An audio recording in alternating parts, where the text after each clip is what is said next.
শুভ সকাল বন্ধুরা, চলে আসলাম আরও একটা নতুন ব্লগ নিয়ে। তোমরা সবাই কেমন আছো? আশা করছি খুব ভালো আছো। আমরাও খুব ভালো আছি। তোমাদেরকে আমার এই ছোট্ট পরিবারে অনেক স্বাগত জানিয়ে আজকের ব্লগটা শুরু করলাম। বন্ধুরা, আজ হচ্ছে বৃহস্পতিবার, এখন বাজে সকাল 7টা। ঘুম থেকে উঠে বাসি কাজবাজ সেরে চলে আসলাম রান্নাঘরে। এখন আগে বসিয়ে দিচ্ছি গরম জল।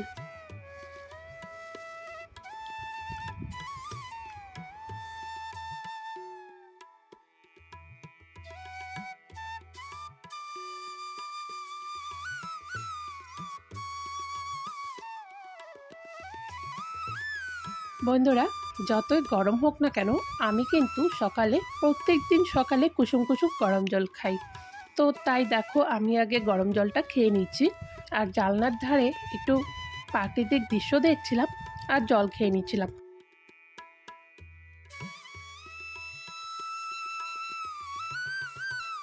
ছেলের জন্য গরম জলটা ভালো করে ফুটিয়ে নিয়ে তারপর বসিয়ে দিব চা। আর ছেলেকে না ফোটানো জল খাওয়াতে বলেছে ডক্টর। তো তাই ওকে গরম জল ফুটিয়ে ঠান্ডা করে তারপর ওকে খাওয়াই। ওকে কিন্তু কাঁচা জল খাওয়াই না। তো এখন আমি ভেজে নিচ্ছি মুড়ি। আজকে বরমশাই বলছিল একটু মুড়ি ভাজা খাবে। তো আমি একটু তেলের মধ্যে দুটো লঙ্কা চিড়ে দিয়ে তারপর মুড়িটা ভেজে নিচ্ছি। এইভাবে মুড়ি ভাজা খেতে বেশ ভালো লাগে। ঘরে যখন কিছু না থাকে তখন কিন্তু মুড়িটাকে আমি এইভাবে ভেজে নিই। আর আজকে না ঘরে কিছুই নেই, তো মুড়ি ছিল, তাই মুড়িটাকে দেখো আমি সুন্দর করে ভেজে নিয়েছি। এইভাবে করে মুড়ি খেতে ভালো লাগে।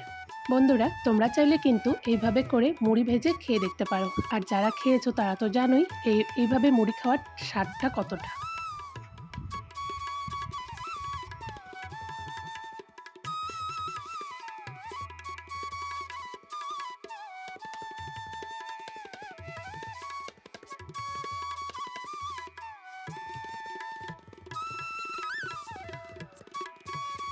বন্ধুরা, চা নামিয়ে বসিয়ে দিয়েছিলাম ভাত। ওদিকে ভাত আমার হয়ে গেছে আর আমাদের চা খাওয়াও কিন্তু হয়ে গেছে। এইদিকে দেখো সবজি কেটে আমি রান্না বসিয়ে দিয়েছি। এটা হচ্ছে শশা। তো শশা ঘন্ট করে নিচ্ছি। আর এই দিকটায় বসিয়ে দিয়েছি দুধ। বরমশাই আবার বাজার থেকে চলে এসেছে, তো দুধ বসিয়ে দিয়েছি, ছেলে খাবে। আর এই দিকটায় মাছের ঝোলের জন্য সবজি কেটে রেখেছি। আজকে আলু, বেগুন আর পটল দিয়ে মাছের ঝোল করব। আর মাছটাকে ভালো করে ধুয়ে নুন হলুদ মেখে রেখেছি। তো এইদিকে আমার দুধটা গরম হয়ে গেছে। এই দিকটায় দেখো আমি এই যে ছেলের জন্য সকালের খাবারটা রেডি করে নিচ্ছি। ওকে কটা বিস্কুট দিয়েছি আর বনভিটা দিয়ে দুধ দিয়ে দিব।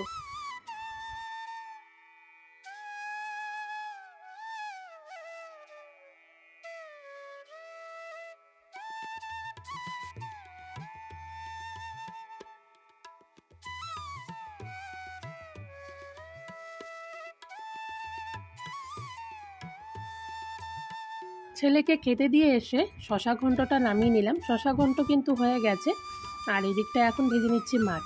বন্ধুরা, গরমের মধ্যে দেখবে একটু হালকা পাতলা তরকারি, একটু শুক্তা, এইসব খাবারই খেতে ভালো লাগে। আর আজকে আমি শশা ঘন্ট করেছি। শশা ঘন্টটা খেতে বেশ ভালো লাগে। তো তোমরা কি কেউ শশা ঘন্ট খেয়েছো? যদি খেয়ে থাকো আমাকে জানিও, ঠিক আছে? এইদিকে এই যে আমার মাছগুলো কিন্তু ভাজি হয়ে গেছে। মাছগুলো নামিয়ে আমি এর মধ্যে এখন তরকারিটা বসিয়ে দিব।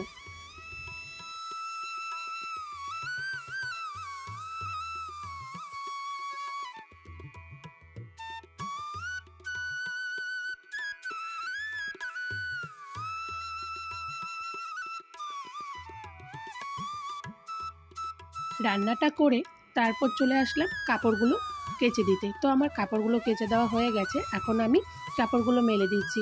আর কি জানো তো, একটু যদি বেলা হয়ে যায় না, তবে আমার কলতলাতে অনেক রোদ পড়ে। তো তাই একটু সকাল সকালই কাপড় ধোয়ার চেষ্টা করি। তবে একটু দেরি করেও কাপড় ধুলে বেশ সুন্দর শুকিয়ে যায়। কিন্তু ওই যে কলতলায় এত পরিমাণে রোদ পড়ে, তাই একটু সকাল সকালই ধুয়ে দেওয়ার চেষ্টা করি। তো তাই দেখো, আগে সব কাজ ফেলে রেখে কাপড়গুলো কেচে দিলাম।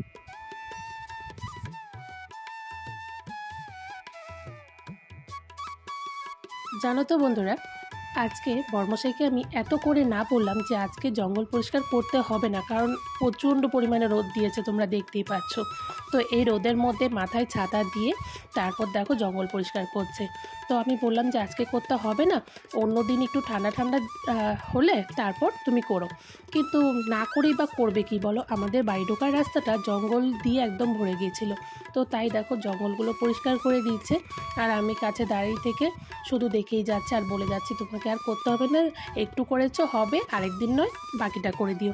কিন্তু কেউ কি আমার কথা শুনবে? সেটা তো আর হবে না, ও ওর মতো করেই যাচ্ছে। এদিকে আবার দিদি নিয়ে আসলো পান আর সুপারি। আজকে বর্মশাই যখন বাজারে গিয়েছে আমি একদমই ভুলে গিয়েছিলাম পান সুপারি আনার কথা বলতে। তো আজকে যেহেতু বৃহস্পতিবার পান সুপারি লাগবে, তো তাই দিদি দিয়ে গেল।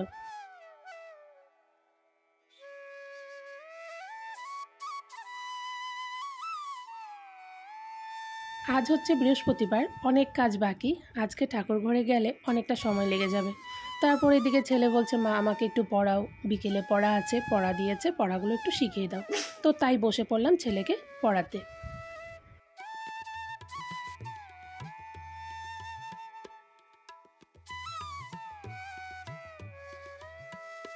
তো বন্ধুরা, ছেলেকে পড়িয়ে উঠে আবারও লেগে পড়লাম কাজে। এই যে ড্রেসিং টেবিলের কাভারগুলো ধুয়ে রেখেছিলাম, তো সেগুলো আর পাতার সময় পাচ্ছিলাম না। তো ভাবলাম চলো আজকেই পেতে দিই।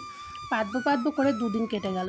তো এদিকে এখন আমি ড্রেসিং টেবিলের কাভারগুলো পেতে দিচ্ছি, তা না হলে ধুলোবালিতে ড্রেসিং টেবিলটা নোংরা হয়ে যাচ্ছিল। আর এই যে একটা ময়ূরের পাক, এই পাকটাকে নিয়ে যে কি সমস্যায় পড়েছি। আমার আবার ভীষণ ভালো লাগে ময়ূরের পাক ঘরে রাখতে। তো এই পাকটাকে আমি দেওয়ালের মধ্যে সুন্দর করে আটকে দিয়েছিলাম, কিন্তু একটু আটকাতেই আবার পড়ে যাচ্ছে। কেন জানি না, মনে হচ্ছে আঠা শেষ হয়ে গেছে, মানে দেওয়ালের মধ্যে যে আঠাটা লাগিয়েছিলাম সেটা মনে হয় শেষ হয়ে গেছে, তাই বারবার খুলে যাচ্ছে।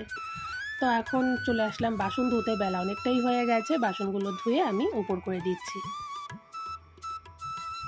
আর বন্ধুরা দেখো, সকালে কাপড়গুলো কেচে দিয়েছিলাম, এখন বুঝি 12টার মতো বাজে। বেশ সুন্দর কাপড়গুলো শুকিয়ে গেছে, 12টার মধ্যেই কাপড়গুলো সব শুকিয়ে গেছে, আমি তুলে নিচ্ছি। আর বেশি সময় যদি রেখে দিই না শুকানোর পর, তবে রং জ্বলে যাবে, তাই তুলে নিলাম।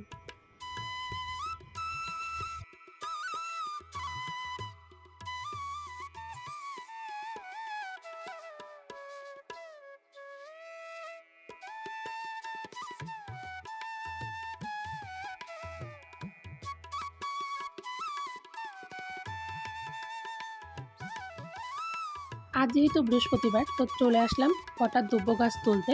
তো দুব্বো গাছ তুলে নিচ্ছিলাম, আর বন্ধুরা দেখতেই পাচ্ছ আকাশের অবস্থা কি পরিমাণে যে রোদ উঠেছে কি বলবো। রোদের জন্য বাইরেই যেতে ইচ্ছে করছিল না।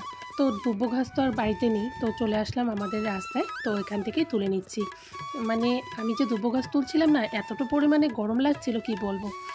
তো তাই ভাবছি যে আমরা ঘরে থাকছি, মানে কাজ করছি, যা করছি করে করে গিয়ে কিন্তু একটু ফ্যানের নিচে গিয়ে বসতে পারছি, একটু রেস্ট করতে পারছি। আর দেখো ছেলে মানুষদের কথা ভাবছি, যারা বাইরে কাজ করছে তাদের কত কষ্ট। তারা এই গরমের মধ্যে সারাটা দিন বাইরে কাজ করছে। আর আমার বর্মশার কথাই বলি, ও যায় সকালে আবার আসে সেই রাতে। যখন ভাবি ওর কথা তখন না খুব খারাপ লাগে জানো তো, কিন্তু কি করব, কোনো উপায় নেই, কাজ তো করতেই হবে, তাই না। সাদা ফুল গাছে কটা ফুল ছিল, তাই দেখে দেখো লোভ সামলাতে পারলাম না। বাড়িতে কিন্তু অনেক গাছ, তারপরও কটা ফুল তুলে নিলাম। আর দুব্বো গাছ তুললাম, তার পাশেই হচ্ছে এই সাদা ফুল গাছটা, বেশ সুন্দর বড় বড় হয় ফুলগুলো, তো কটা তুলে নিলাম। আর সাদা ফুলগুলো যদি আমি সকাল দিকে তুলে রাখি তবে কি হয় বলো তো, ও নিতিয়ে যায়। তার জন্য যখন পুজো দিই তখন সাদা ফুল আর হচ্ছে অপরাজিতা ফুল, এই দুটো তুলে নিই।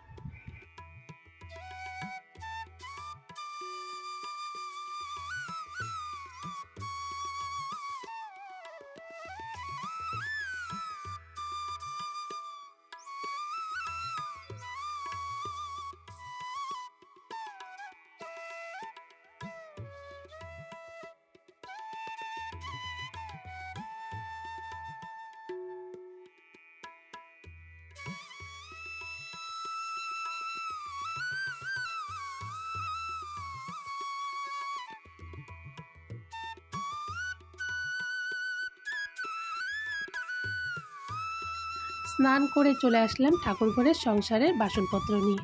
তো দেখো আজকে বৃহস্পতিবার জন্য সব বাসনপত্র বের করে নিয়েছি। আর আজকে জানো তো আমি খুব বড় একটা ভুল করে ফেলেছি। আজকে যেহেতু বৃহস্পতিবার, তার সঙ্গে হচ্ছে বুদ্ধ পূর্ণিমা। তো পূর্ণিমার দিন আজকের দিনটা বেশ সুন্দর পড়েছে। এক হচ্ছে পূর্ণিমা, তার সঙ্গে বৃহস্পতিবার। তো আজকে উপোস থেকে তারপর মা লক্ষ্মীকে পুজো দিতে হয়েছিল। আমি আমি জানিই না যে আজকে পূর্ণিমা। তো আমি সকালে আজকে খেয়ে নিয়েছি, তোমাদের দেখালাম, চা মুড়ি খেয়ে নিয়েছি।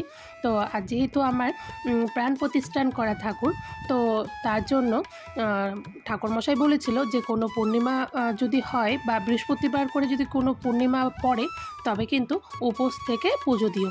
আমার মাথায় একদমই ছিল না যে আজ হচ্ছে পূর্ণিমা। তারপরও মানে আমি সারাটা দিন জানি না, আমি সন্ধ্যের দিকে জেনেছি যে আজ হচ্ছে পূর্ণিমা। তো সেটাও কিভাবে জেনেছি জানো তো, আমাকে মা ফোন করেছিল সন্ধ্যের দিকে, ফোন করে জিজ্ঞেস করছিল, কী রে আজকে কি পূর্ণিমা? আজকে তো পূর্ণিমা, পূর্ণিমা কি শেষ হয়ে গেছে? আমি বললাম, কি বলছো, আজকে পূর্ণিমা? তখন তাড়াতাড়ি করে ক্যালেন্ডার দেখছি যে আজ হচ্ছে পূর্ণিমা, তবে পূর্ণিমা সন্ধ্যের দিকে ছেড়ে গেছে। তো ভর পূর্ণিমা ছিল সারাটা দিন, একদমই ভুল হয়ে গেছে। তার মধ্যে আজকে বৃহস্পতিবার যে ছিল, আমি সেটাও ভুলে গেছিলাম। বরমশাই যে বাজারে গিয়েছে, তো বরমশাইকে যে বলবো যে পান সুপারি আনতে, একটু ফল আনতে, কিছু আনতে, সেটাও বলিনি। পান সুপারি আনার কথাও মনে ছিল না বলতে। তো তোমরা দেখলে দিদিকে ফোন করে বলেছিলাম, পরে দিদিদের বাড়ি থেকে পান সুপারি দিয়ে গেছে। তো ভীষণ বড় ভুল করে ফেলেছি। যখন আমি দেখেছি যে বৃহস্পতিবার করে পূর্ণিমা পড়েছিল, তখন আমার খুব আফসোস হচ্ছিল, এটা আমি কি করলাম, এটা করা আমার ঠিক হয়নি। কিন্তু কি করব, করে ফেলেছি, এখন আর ভেবে কি হবে বলো। তবে ভীষণ খারাপ লাগছিল যখন পরে জানতে পেরেছি যে বৃহস্পতিবার করে পূর্ণিমা পড়েছিল, তাও আবার বুদ্ধ পূর্ণিমা। তো এই পূর্ণিমাটা খুবই ভালো ছিল।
পুজো দিতে দিতে অনেকটাই দেরি হয়ে গেল। তো পুজো দিয়ে চলে আসলাম ভাত বাড়তে। এদিকে দেখো ছেলের থালা আর আমার থালা রেডি করে নিয়েছি। এখন আমরা করব খাওয়া দাওয়া। তো চলো খাওয়া দাওয়া করে তারপর তোমাদের সাথে একবারে বিকালে দেখা হচ্ছে।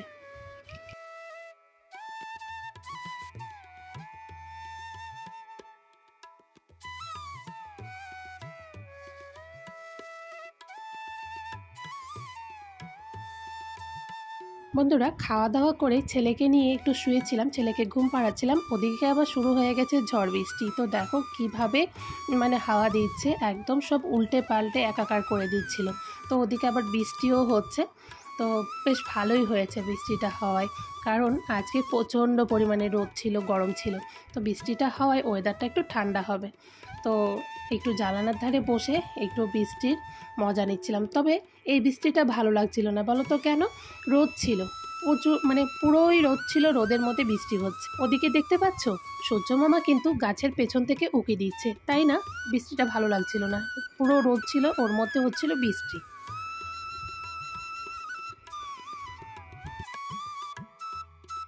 বন্ধুরা এখন বাজে বিকেল 4টে। তো আজকে ঘুম আর হলো না, কারণ বৃষ্টি চলে এসেছিলো, ছেলেকে নিয়ে শুয়েছিলাম, তারপর চলে আসলো বৃষ্টি, তারপর আর ঘুম হলো না, তারপর একটু এডিট করে উঠে পড়লাম। তো দেখো এখন আমি বিছানাটা গুছিয়ে নিচ্ছি। তবে এখন কিন্তু বৃষ্টি কমে গেছে, ঘন্টাখানিকের মতো হয়েছিল, তারপর বৃষ্টি কমে গেছে। তো এখন বিছানাটা গুছিয়ে তারপর ঘরটা ঝাড় দিয়ে তারপর যাব ছেলেকে নিয়ে টিউশনে। তো এইদিকে দেখো ঘরটা এখন ঝাড় দিয়ে নিচ্ছে, আর যেহেতু প্রচণ্ড পরিমাণে হাওয়া দিচ্ছিল তার জন্য ঘরেও অনেক নোংরা চলে এসছে। দরজা খোলা ছিল, দরজা দিয়ে অনেক নোংরা চলে এসছে। তো ঘরটা আগে ঝাড় দিয়ে নিচ্ছি। মাটিতে পা ফেলতে পারছিলাম না, মানে পাকাতে পা ফেলতে পারছিলাম না, শুধু বালি বালি লাগছিল।